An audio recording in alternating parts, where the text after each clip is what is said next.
रास्तार जमी आंठुए उच्चर पानी अनेकों चाल घरे पानी पशिजु हंतसंत लोके बाध्य हुई पत्थर पकाई रास्ता अवरोध कर ग्रामवासी। घसीपुरा थाना सैलंग रेमाल रास्ता को देवगा निकट में अवरोध कर ग्रामवासी। गाँव में पानीय जल जोगाइबा उद्देश्य रास्ता पार्श्व खोली ड्रेनेज पाइप गुड़िक जाम हो जाए फल गाँ दांडू पानी निष्कासन संभव होना।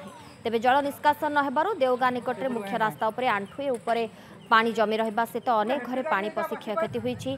तेबे एने पूर्व अभियोग होते भी शुणुना अधिकारी। गतकाली प्रबल वर्षा पर स्थानीय लोके हंतसंत होगा आज मुख्य रास्ता को अवरोध कर रखिंट। समस्यार तुरंत समाधान न मुख्य रास्तार अवरोध हटब ना ग्रामवासी चेतावनी देते। आम घरे पानी पशिकी चाउल पतर सब ओदा हो जाइए। मेघा पानी हूँ ताड़ी दे गला माघ मस ठू कही कही थकिनुनी आ शुणुनी। काली आज्ञा एत घोघ पानी है घर पशिगला लुगापटा आम तो शोचु निदर 11:30 रात आज्ञा चाउल फाउल सब ओदा हो जाइए। मेगा प्रोजेक्ट ही बंद है जो जगह जो कनेक्शन पूरा बंद कर दीटा जो पाइप जाइए गोटे पट पाइप बंद अच्छे आ गोटे पट खोला अच्छी।